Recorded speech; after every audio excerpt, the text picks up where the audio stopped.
नवरात्रि में जितनी शंकर की आराधना कर सकते हो उतनी करो। शंकर की आराधना करने से नवरात्रि में शक्ति का बल बढ़ता।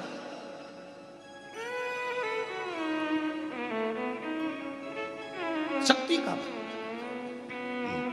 क्यों गुरुजी नवरात्र में शंकर जी की आराधना क्यों करना चाहिए? हमने कहा अगर माता रानी से जो मांगना है तुम्हें, अगर तुमने नवरात्रे में शिव जी की आराधना करिए, शंकर की कथा सुनिए, शंकर की आराधना करिए, शिव स्तुति करिए, शंकर को एक लोटा जल चढ़ाया, मां आद्य शक्ति तुम्हारे पर कृपा करेगी। क्यों? क्योंकि जिस स्थान पर शिवलिंग रखा होता है और जो हस्त कमल है वो मां पार्वती जगत जननी दुर्गा भवानी है। जब हम जल चढ़ाते हैं मां आद्य शक्ति अम्बा जगदम्बा 64 योगिनियों पर वो जल चढ़ जाता है और जगत जननी नवरात्र में प्रसन्न हो जाती है। वो जल की इतनी महत्वता है। आद्य शक्ति को प्रसन्न करना है, नवरात्र में शिव जी को जल चढ़ाओ।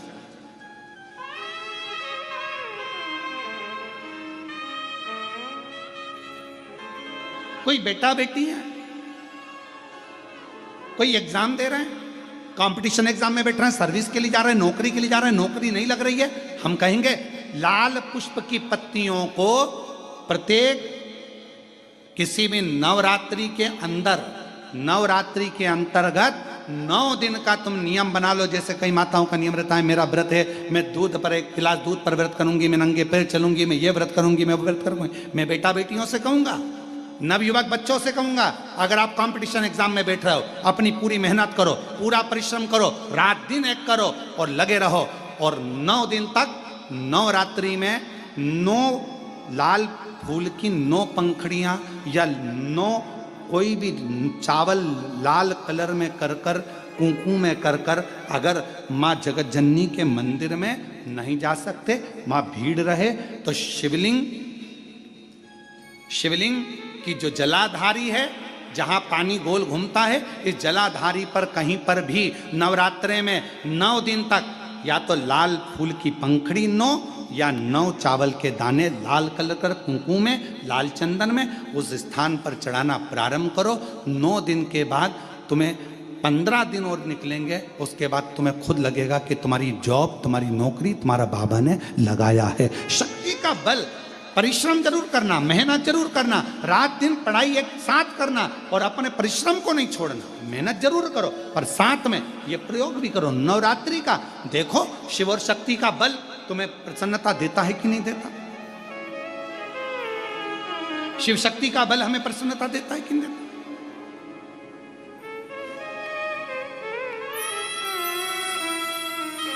अब कई लोग ऐसे होते हैं, हम नवरात्रि आई है, माता रानी को भज रहे हैं, जगत जननी दुर्गा भवानी को भज रहे हैं, पर शिव जी के मंदिर तक नहीं जा रहे, समय नहीं मिल रहा मंदिर जाने का, क्योंकि माता जी के मंदिर जाते हैं, माता जी को प्रणाम। अरे उस शंकर को पहले भजो, सवेरे उठते से ही पहला 1 लोटा जल शिव को, क्योंकि उसी के माँ जगत जननी हस्तकमल पर जल जाना जरूरी है। शंकर का चढ़ा वो हमें फल प्रदान करे, सुख दे, आनंद का।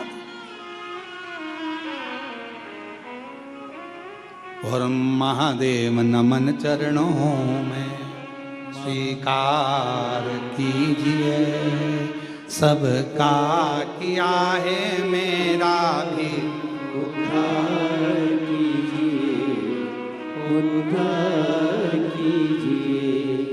हे त्रिपुंडधारी, हे त्रिशूलधारी, हे त्रिपुंडधारी, हे त्रिशूलधारी। आप भजो।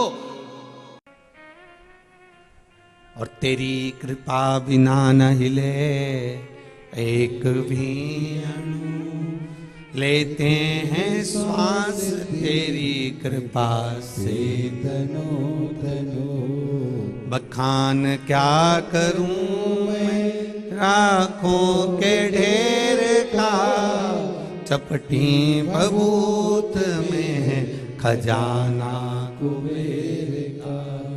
हे गंगाधार मुक्ति द्वार ओमकार तू, भोले ओमकार तू।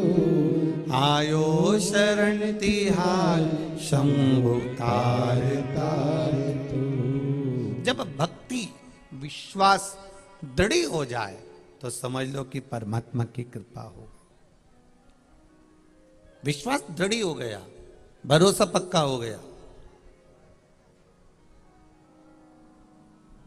कथा करवाने में अड़चने बहुत आती हैं, क्योंकि भगवान भोलेनाथ पूरा सत ले लेता है, भोलेनाथ पूरी परीक्षा ले लेता है, तब जाकर ये शिव महापुराण की कथा हो पाती है भाई। बहुत सत लेता है, बहुत।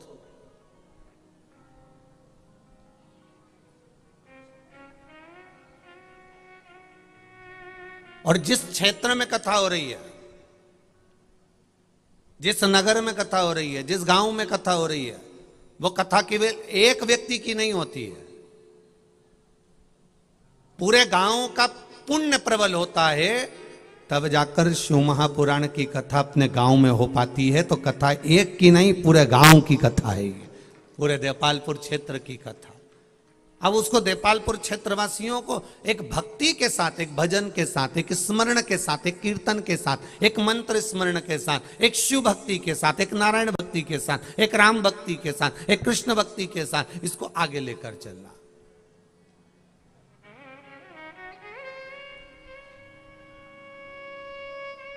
एक बात आपसे पूछें, एक घर में एक माता के 4 पुत्र हैं, अगर एक पुत्र भी एक दुखी हो जाएगा तो दुख भाई को नहीं होगा, दुख बहन को नहीं होगा, दुख सबसे ज्यादा अगर किसी को होगा तो घर में जो बूढ़ी माँ रहती है ना, घर में जो बुजुर्ग माँ रहती है, जिसकी औलाद है, जिसकी संतान है, सबसे ज्यादा दुख उस माँ को होता है। उसी तरह